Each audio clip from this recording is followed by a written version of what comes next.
Welcome to the About Mansfield Consumer Advice Series. I'm your host, Steve Casillo. We appreciate your being here today. And today, we're talking about your money, your lifestyle, your retirement, your 401k. But today, we're going to get a little metaphysical with Chief Investment Officer Phillip Washington Jr. We interview him every Friday for about 10, 12 minutes or so.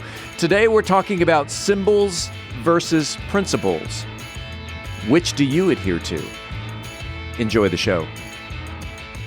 Well, if it's Friday morning, it must be time for the About Mansfield Consumer Advice Series. Appreciate you being here. I'm Steve Casillo, your host, and today it is, because it's Friday morning, it is time to talk about your income, your wealth, your building wealth, your nest egg, your 401k, your retirement. And with that, we always say hello on Friday mornings to Phillip Washington Jr. Buenos dias. CIO, which Chief Investment Officer. Is that correct? Yes, sir. Stonehill Wealth Management, based right here in the Mansfield, Arlington, Cedar Hill area. And appreciate you being here today. First of all, you're wearing your Houston Rockets t-shirt. Explain why. Yes, because I am wishing, hopeful, manifesting that we'll be in the playoffs next year because we're not in there this year. So I'm representing the team even though we're down. You're from Houston, aren't you? I'm from Houston, born and raised. There you go. And I got to enjoy falling in love with basketball around the time we won our back-to-back championships.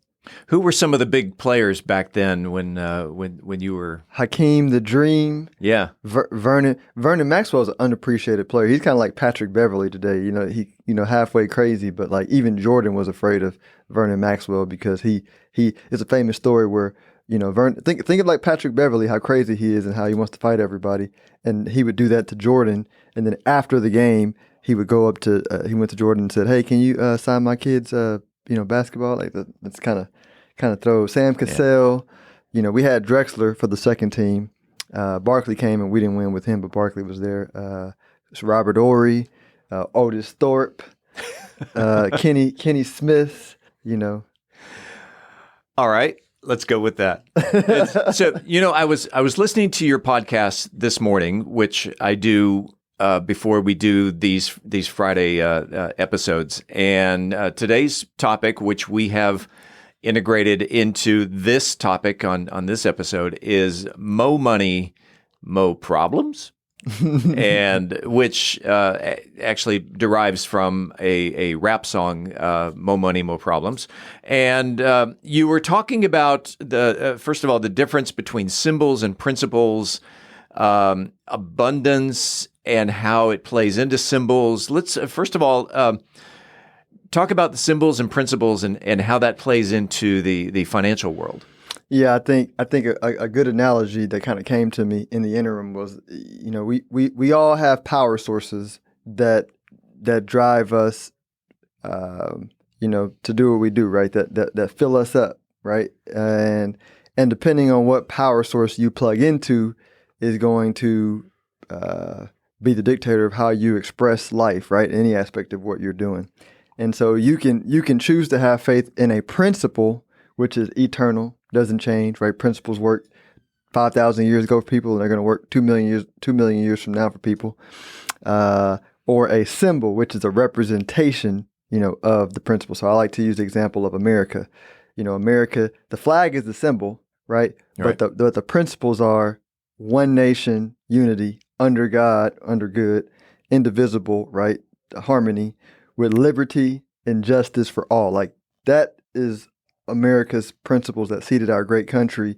And a seed, right, needs time to grow. So people go, oh, but America wasn't. No, I mean, like a tree's not perfect in the beginning, but I don't know any other country where you've had a African-American president, where we have more African-American billionaires, where women are freer than any other place. Like collectively, like they were true to the principles that rooted our country. So, if you say, oh yeah, like the flag, right, and your faith is in the flag, you're gonna miss the principles that are eternal and true, right? So those are the main differences when I say principles or symbols, which is where your power source lies. And you gave a great analogy about how a symbol could be a $200,000 car that a man uses to attract love. Now, is the abundance of wealth with flashy things that again, that's the symbol. The principle being,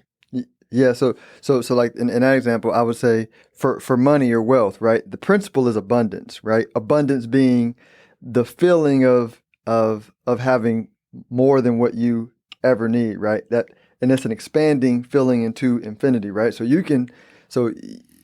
if you don't possess abundance when you have a little, it's hard to possess abundance when you have a lot. Because we're talking about, the definition of rich people in the wealth management world, which is 25 million liquid, right? And how many rich people are so unhappy because their faith is in the symbol, meaning the wealth and the money, and so they accumulated money thinking that, oh, this feeling of insignificance that I have is going to be solved once I have money.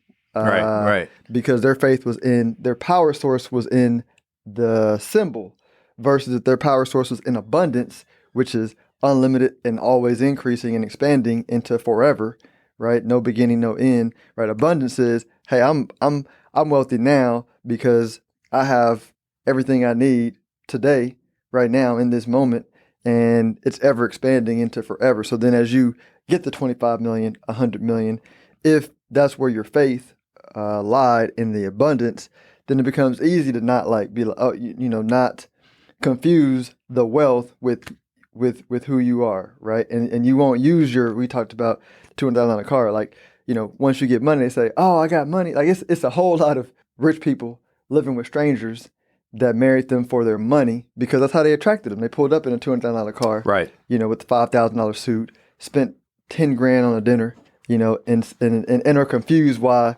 they're married to somebody who lusted after their money, right? Versus for them. But that's the facade you presented. And we talked about this just before going on this episode, that you posed the question: how many rich people out there are not happy? And it's a lot. And that, I mean, how many do you? I mean, because we're both around. I mean, I think TV and the internet presents a false picture of people in general, but definitely like wealthy people. I got friends that say, "Oh man, are wealthy people more moral than other people?" No, like they probably have more problems because they place their faith. Like when you're rich and you have money, it's even harder to have faith in principles, because the money can temporarily solve, your perceived problems. Meaning like law doesn't apply to you when you have money. mm-hmm. You can buy influence, which is different than respect, right? You can buy influence through fear and greed, right? But you can't get respect. You can buy lust, but you can't get love, right? You can buy acquaintances, people to be around you, bodies to be around you, but you can't buy friendship, But it appears that way, and you can fool yourself for a long time, right? Until you wake up one day and go, oh, this is all for nothing, and you kill yourself, which is, I mean, a lot of wealthy people who appear to have a lot off themselves because their faith was in the symbols, not the principle. Do you think Jeff Bezos, Elon Musk, Bill Gates, do you think they're happy? I don't know. I don't know them. I try not to, I try not to give a perspective on somebody, that I know. What I can say is, looking back at people's actions, you can tell in that moment, where their energy, was. So I like to use the example of, I don't want to go to specific examples, but okay. Yeah. All right. Is it possible for someone to possess both principles and symbols? So can they have faith in, like everything that we have is a symbol. Yeah. So if you it's where you have faith. So can you have faith in the symbol and the principle? It's probably a question. And no, like you can't have two cooks in the kitchen, right? I think there's a I like the verse that I used on the last podcast, but it's basically you can't have faith in two powers at once. And it's very similar to a magnet, right? If you have a magnet, it only works where the north side attracts the south side, but right. Two north sides repel each other, right? So you can't have faith in two powers at once. So no one can serve two masters. Either you will hate which means repel the one, and love, attract the other, or you will be devoted, which is attract to the one, and despise, which means repel the other. You cannot serve both good principles and symbols. It says God and money, but it's saying good principles and symbols. Time-tested truth in the good book. Can I change the subject? Absolutely. Got big plans for Memorial Day? So we are cooking some barbecue with the family. I'm blessed to be in a family full of cooks. I love when we have cooking get together. So we're doing that. But not two cooks in the kitchen at the same time. No, they all cook different things in their own kitchen. You know. So that's what. And then Saturday, just hang out time. I got a friend coming in out of town to hang out. We're gonna rough each other up in the gym doing Muay Thai for a little bit. That's what old bros do. Yeah. If someone wanted more information about symbols, principles, abundance, and just financial advice in general, how can they reach out to Phillip Washington Jr.? My podcast is a good source, which is on my website, stonehillwealthmanagement.com. That's stonehillwealthmanagement.com. I also post inspirational stuff daily on my Instagram page, Ask Phillip. I enjoy our conversations as metaphysical as they get. We're not talking dollars and cents here. We're today from the heart. We're talking faith from the heart. I appreciate you. Thank you. We'll see you next week. See you next week. We appreciate you listening to the About Mansfield Consumer Advice Series. By the way, if you own a business and you are interested in being a part of the Consumer Advice Series, if you have the knowledge to give information in 10-minute increments to the consumers, shoot me an email to info@aboutmansfield.com. Again, that is info@aboutmansfield.com. We'll tell you how we can get you all set up. Appreciate it. We do it again next week right here on the podcast.